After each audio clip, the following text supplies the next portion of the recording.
رب کے نام سے جس نے پیدا کیا. یہ پہلی آیت ہے جو نازل ہوئی ہے. پڑھو. پہلا کلمہ، پہلا حرف جو آیا ہے وہ ہے پڑھو. اور اس قوم کا یہ حال ہے. اس میں صرف ایک امید کی کرن یہ ہے کہ غالباً اس ملک میں جو سب سے زیادہ لٹریسی پھیلا پا رہا ہے جو گروپ، وہ مدارس کے بچے ہیں. 4% بچے مدرسے جاتے ہیں. غالباً یہ سب سے بڑا گروپ ہے جو لٹریٹ ہو رہا ہے. یہ بات جو ہے وہ نوٹیبل ہے. اب ہندوستان کے لینڈسکیپ کو سمجھیے، تعلیمی لینڈسکیپ ہندوستان میں کیسے کام کرتا ہے. تقریباً 53,000 انسٹیٹیوشنس ہیں ہندوستان میں. 53,000 ہائر ایجوکیشن انسٹیٹیوشنس ہیں، یعنی جہاں آپ جاتے ہیں BA BSc engineering, medicine, aeronautics, ان تمام چیزوں کو پڑھنے کے لیے. اس میں حکومت یہ کہتی ہے کہ حکومت نے کہا کہ ایک گروپنگ ہوگی جسے ہم کہیں گے انسٹیٹیوٹس آف نیشنل امپورٹنس، اور اس میں 161 انسٹیٹیوشن کو نکال کے الگ کر دیا. نمبر بہت اہم ہے، اس کو سمجھیے گا، سوئیے گا نہیں. لوگ جو ہیں وہ نمبر سن کے سو جاتے ہیں.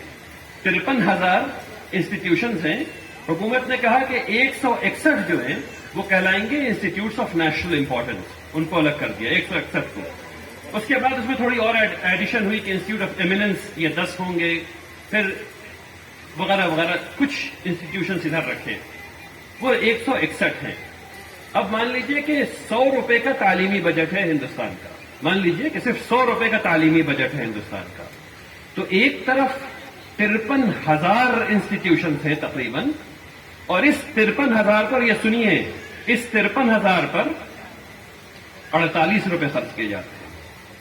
اس 53,000 انسٹیٹیوٹس پر 48 روپے خرچ کیے جاتے ہیں، 48%. اور اس 161 پہ 52% خرچ کیا جاتا ہے. 52% خرچ کیا جاتا ہے. اسی لیے آپ جب نہیں، جو بات آپ کو سمجھ میں نہیں آتی ہے وہ یہ کہ جب آپ کے بچے نے انجینئرنگ کر لیا تو اس کو 8,000 روپے کی نوکری کیوں نہیں مل رہی ہے بھائی؟ کیونکہ وہ ادھر پڑھ کر کے آیا.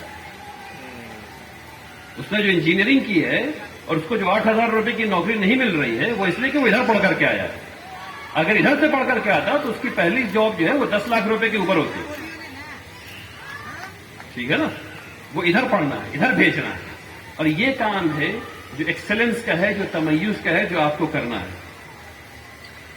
اب ذرا تھوڑی سی بات میں کرنا چاہتا ہوں لرننگ پریکٹسز پر. دنیا میں طریقہ تدریس پر کا ارتقاء بہت زیادہ ہوا ماشاءاللہ، اور بہت ڈھیر ساری باتیں ہیں جو کرنے کی ہیں، لیکن گراؤنڈ ریالٹیز یعنی پریکٹیکل چیزیں جو ہیں، پہلے اس کی بات ہونی چاہیے، پھر اس کی بات ہونی چاہیے جو بہت اوپر کی چیز ہے. تو ابھی کی بات کیا ہے؟ ابھی کی بات یہ ہے کہ میں ڈاکٹر صاحب کی اجازت سے ان کا فون لے کر کے آیا ہوں. یہ آئی فون ہے ماشاءاللہ، میرا خیال ہے کہ لیٹسٹ ماڈل ہے. آپ میں سے کسی ایک شخص کو میں یہ دینا چاہتا ہوں. ڈاکٹر صاحب میں بھی چاہتا ہوں، آپ کا فون آج گیا. آپ میں سے کسی ایک کو میں یہ دینا چاہتا ہوں. کس کو چاہیے یہ لیٹسٹ آئی فون؟ ذرا ہاتھ اٹھائیے. صرف 1 2 3 4 کچھ ہاتھ اٹھ رہے ہیں. کسی اور کو نہیں چاہیے لیٹسٹ آئی فون؟ سب کو چاہیے. چاہیے نہیں چاہیے؟ چاہیے نا بھائی. ٹھیک، ماشاءاللہ بچوں کے ہاتھ اٹھے ہوئے ہیں، یہ دیکھیے. اور بڑے جو ہیں وہ شرما رہے ہیں. صحیح بات. مجھے پتا ہے کہ آپ سب کا دل کر رہا ہے کہ لا کے فوراً دے دیجیے، ہے نا؟ مجھے پتا ہے دل یہی کر رہا ہے. اب میں آپ سے ایک بات کہتا ہوں، ہمارے یہاں پاس مارکس کتنا ہے؟ ہمارے یہاں پاس مارک کتنا ہے؟ کہیں 33% ہے، کہیں 40%. یہی ہے نا؟ تو 40% پاس مارک مان لیتے ہیں کہ جس میں بچہ پاس ہو کر کے پہلی جماعت سے دوسری جماعت میں چلا جاتا ہے. اب میں ایک کام کرتا ہوں، اس فون کو یہاں سے 40% کاٹ دیتا ہوں. ایسے 40% آری لے کر کے فون کو کاٹ دیتا ہوں. اب کتنے لوگ کو فون چاہیے کٹا ہوا؟ کس کو چاہیے کٹا ہوا فون بھائی؟ ذرا ہاتھ اٹھا کے بتائیے. ہم لوگ اپنے بچوں کے ساتھ ایک بھیانک کھیل کھیل رہے ہیں. ہم لوگ اپنے بچوں کے ساتھ ایک کھیل کھیل رہے ہیں، ان کے مستقبل کے ساتھ ایک کھیل کھیل رہے ہیں، اور اس کھیل کو ہمیں روکنا ہوگا. 40% نمبر پاس مارکس نہیں ہوتا، 50% نمبر پاس مارکس نہیں ہوتا، 60 70 80 90 پاس مارکس نہیں ہوتا. صرف ایک ہی پاس مارک ہے، اور وہ ہے 100%. سمجھ میں آیا یا سمجھ میں نہیں آیا؟ فقط سمجھ میں آیا یا سمجھ میں نہیں آیا؟ اگر وہ سمجھ میں آ گیا، اگر ہر NCERT کتاب میں گولز اینڈ آبجیکٹوز لکھے ہوئے ہوتے ہیں، اگر اس گولز اینڈ آبجیکٹوز کو وہ میٹ کر رہا ہے تو وہ 100% نمبر چاہیے. اگر نہیں میٹ کر رہا ہے تو اس کو کلاس دوبارہ ریپیٹ کرنا چاہیے. اور اب تمام لوگوں کو یہ سمجھنا چاہیے کہ 1 سال جو بچے کا آپ ریپیٹ کرواتے ہیں وہ بچے کے لیے انویسٹمنٹ ہے، ڈراپ آؤٹ نہیں ہے، اس کے لیے خرابی نہیں ہے.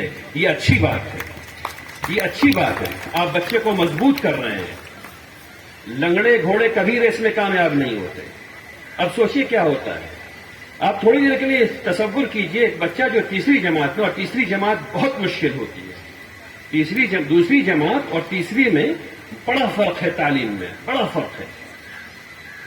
دوسری جماعت میں کسی بچے کو 50% نمبر آیا ہے. 40% 50% نمبر کا مطلب کیا ہوتا ہے؟ اس کا مطلب یہ ہوتا ہے کہ اس کو 60% نہیں آتا ہے. 40% کا اصل مطلب یہ ہے کہ اس کو 60% نہیں آتا ہے. اب دوسری جماعت میں اس کو 60% نہیں آتا تھا اور آپ نے اس کو تیسری جماعت میں بھیج دیا. پہلے دن وہ بیٹھا ہے تو وہ کیا محسوس کر رہا ہوگا؟ سوچئے ذرا. تقریباً 8 سال کا بچہ ہے، تیسری جماعت میں کیا 8 سال 9 سال کا بچہ ہے. اس ٹیچر کچھ کہہ رہی ہیں، ٹیچر کچھ کہہ رہے ہیں اور اس کی کچھ سمجھ میں نہیں آ رہا. سوچئے اس کے دل میں کیسی تکلیف ہوتی ہوگی کہ میں اتنا ناکامیاب ہوں. اور کچھ بچے جن کی سمجھ میں آ رہا ہے، جو سامنے والی بینچ پہ بیٹھے ہوئے، سارے سامنے والے بینچ کے جو بیٹھے ہوئے ان کو سمجھ میں آ رہا ہے. اور سارے جو پہلے دن سے ان کو پتا ہے کہ ان کو پیچھے والے بینچ میں بیٹھنا ہے، کیونکہ ٹیچر ایسے بھی ان سے پوچھنے والے نہیں ہیں، کیونکہ جس دن پوچھ لیا اس دن مار پڑے گی. یہی ہو رہا ہے نا، جس دن پوچھ لیا اس دن مار پڑے گی.